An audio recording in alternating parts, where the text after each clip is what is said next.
If you're a first-time home buyer, stick around. I got some tips for you. Don't forget to subscribe, hit the bell, like, and share. What's up, guys? Tony Urbanus here. Today we're talking about first-time home buyership. So maybe you've been looking for a home for quite some time now. You've been on Realtor, Zillow, Facebook Marketplace. Perhaps you've got an agent you've been working with. This is your first time purchasing a home. A little nervous about the situation. You're not exactly sure where to start. I'm going to walk you through step by step on what I would recommend and your first time buying a home. Now, let me be clear. When it comes to any action or any questions in regards to legalities, talk with your real estate lawyer, talk with your lender, consult with your real estate agent if you're working with one. All right, so starting out, you need to get your money straight, okay?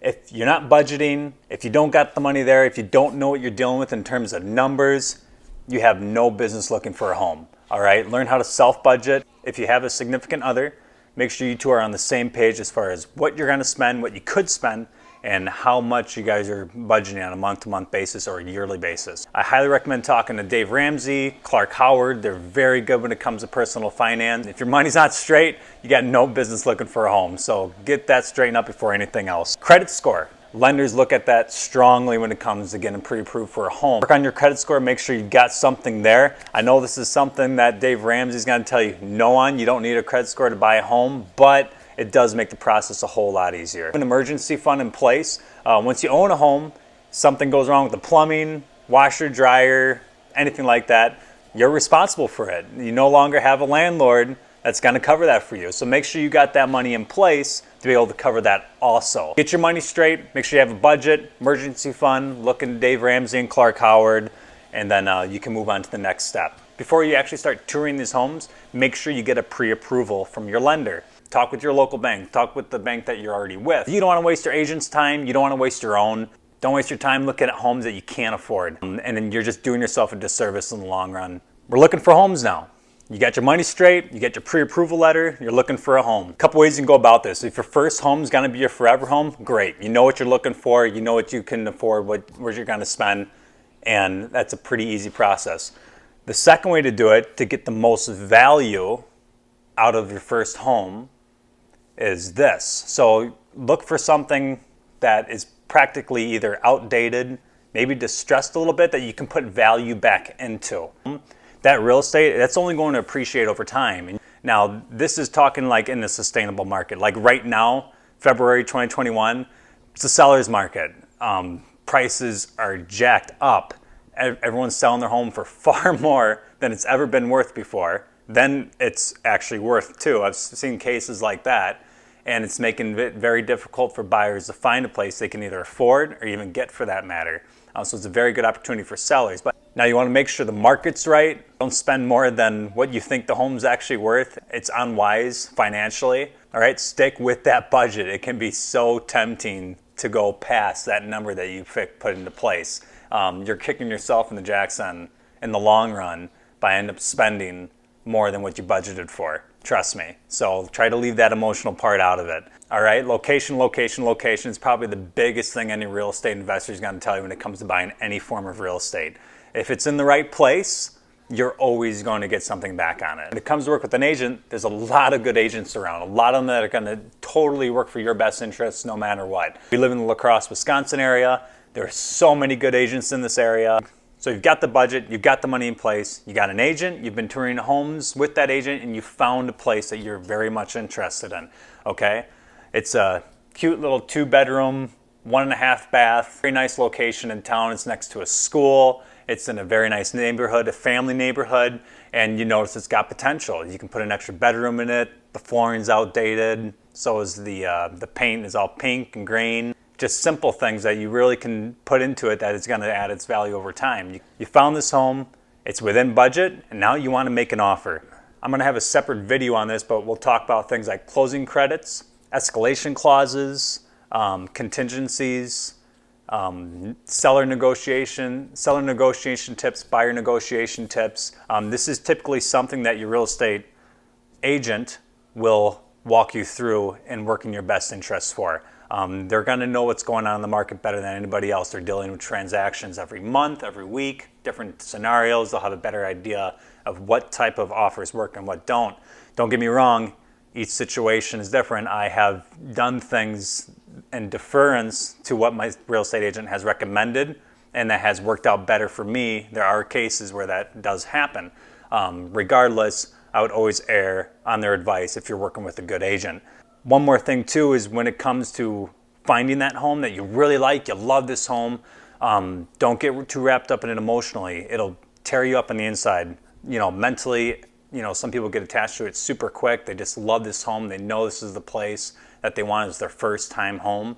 Don't let that wrap you up too hard, because until that offer is made and accepted, it can tear a person down pretty quick and discourage them when that offer is declined or somebody outbid them. So you've made the offer.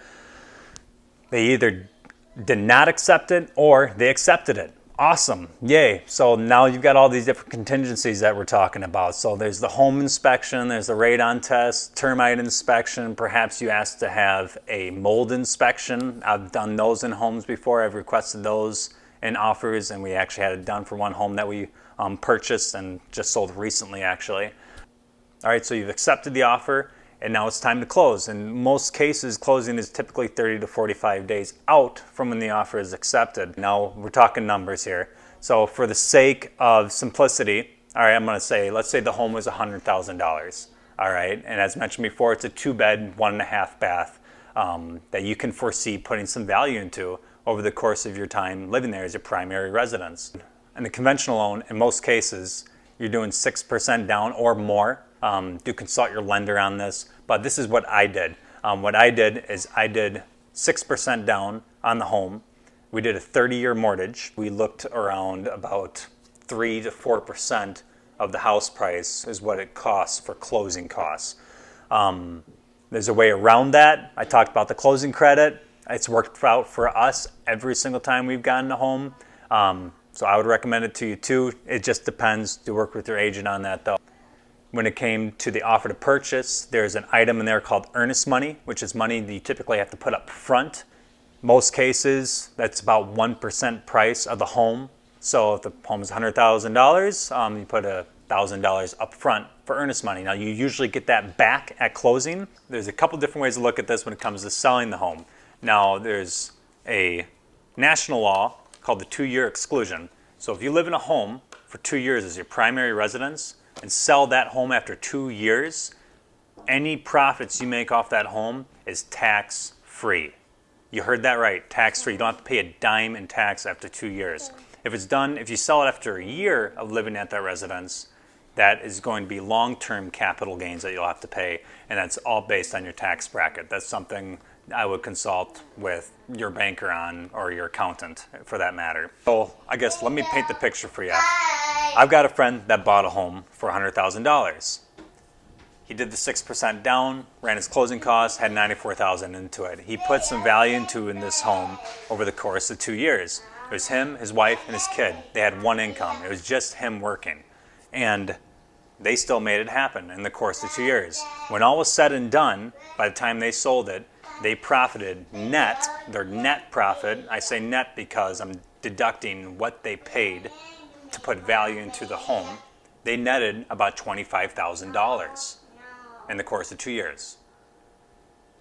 And their income on a yearly basis was $50,000 gross. That says a lot. If they can do it, you can do it. It's something you can repeat over time, or it might just be that little kick to help you eventually get that forever home that you want. Right now we're seeing some weird times just with everything economically, but when it does come to buying your first home, do think about this option. Try to get something that you can put value into. It's gonna help you out in the long run when it comes to either selling the home, or if you want to refinance, you'll be able to pull more cash out of it. We'll do another video on that too.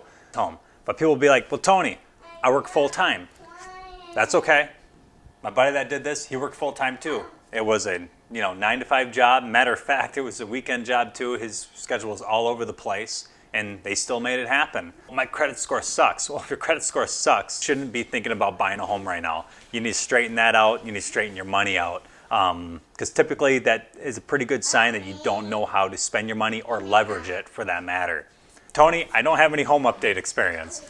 Like I said before, Dude, we got YouTube. Seriously, that's the way I learned. Just to jump on there, watch a video. There's so many different tutorials. When it comes to minor, even semi-major home updates or fixtures, everything is right there at the palm of our hand to try to learn these things. And at the end of the day, you're going to gain more experience from it yourself. And then lastly, people are going to say, well, Tony, is it really worth my time doing this? I don't know. You tell me. When it comes to selling that home or refinancing for that matter, at the end of the day, when you're looking at a $30,000 to sometimes a $70,000 check for what you did to that home, I think it's definitely worth your time in the long run. So it's going to be a little bit of pain in the short term, but in the long term, when it comes down to it, it's definitely worth it. And there you have it, guys. Don't forget to subscribe, hit the bell, like, and share. Thank you.